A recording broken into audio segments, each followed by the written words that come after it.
Pak, saya mau cerita Bapak Ibu sekalian, ini bagi pengalaman saja. Pengalaman macam-macam aneh-aneh selama 20 tahun ini jadi dokter, apalagi 15 tahun jadi dokter spesialis naturopati. Ya. Kemarin saya didatangi oleh seorang pasien ibu-ibu sakit diabetes. Tetapi yang membuat beliau datang ke klinik saya karena sudah banyak terjadi komplikasi. Salah satu komplikasi ini namanya gangren diabetik, Pak. Bapak Ibu tahu gangren diabetik itu apa? Luka, Pak. Ada luka membusuk. Jadi kalau ada di luar sana ada istilah diabetes basah ya. Sebetulnya itu bukan begitu cara pembedaan diabetes. Bukan tipe basah, tipe kering, itu tidak ada di dalam medis. Ya. Jadi ibu ini datang dengan kondisi yang sudah sangat lemah, Pak. Ya. Tubuhnya lemah, pakai kursi roda, kaki sebelah kanannya membusuk. Jadi waktu datang ke klinik saya itu jari kakinya sudah mulai copot satu-satu.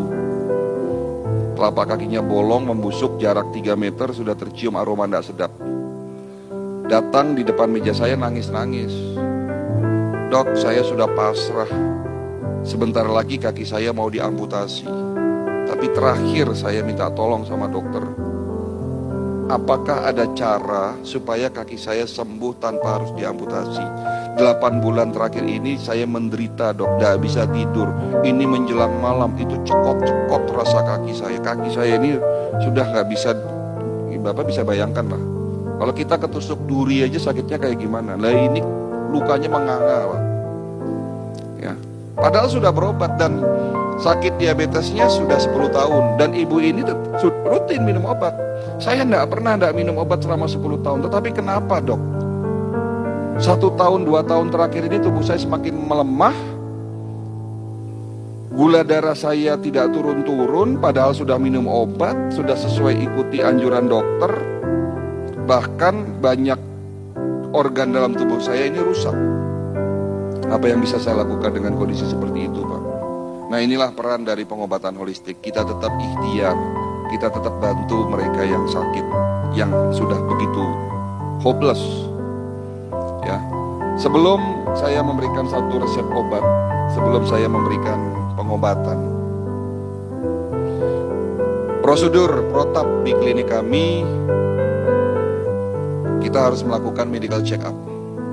Tetapi berbeda dengan medical check up yang ada di rumah sakit, Bapak Ibu sekalian. Medical check up di klinik kami dengan konsep holistik, dengan alat-alat yang ada di dalam bidang kedokteran holistik.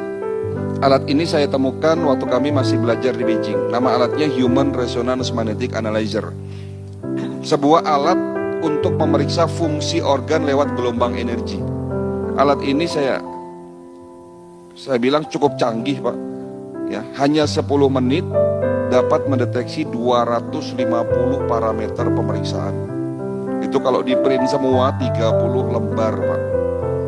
Dari ujung kepala sampai ujung kaki. Dengan alat ini saya melakukan pemeriksaan kepada ibu tadi dan hasilnya jantungnya membengkak, pankreasnya rusak, fungsi ginjalnya tinggal 40%, banyak pembuluh darah yang tersumbat,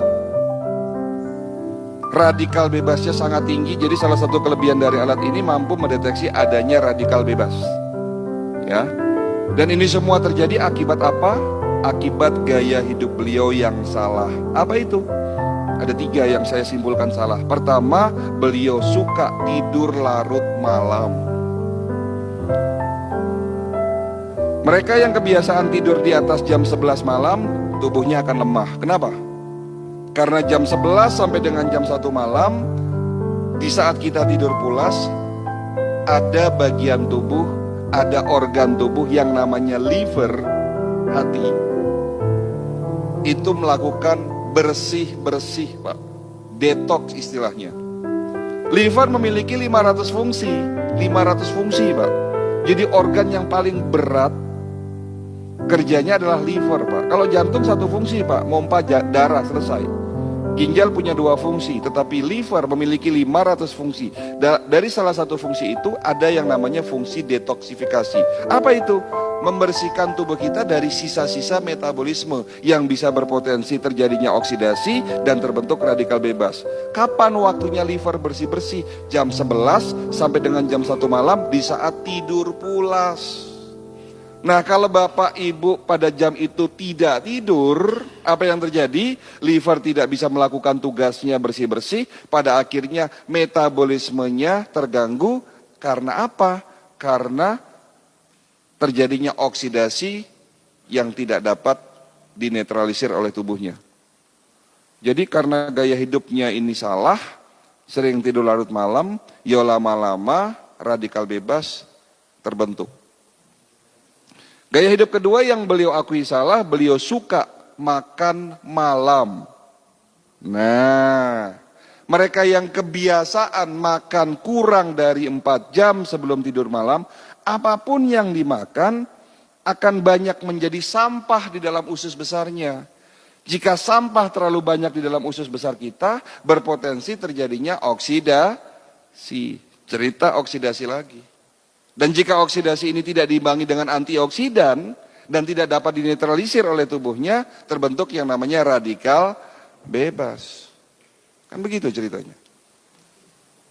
Jadi mudaratnya lebih banyak daripada manfaatnya makan malam itu.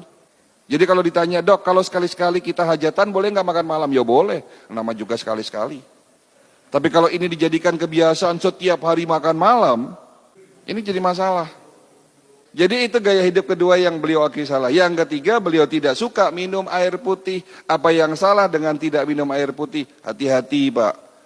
Bangun tidur, kita harus minum 1 gelas air putih. Setelah sholat subuh, minum 1 gelas air putih.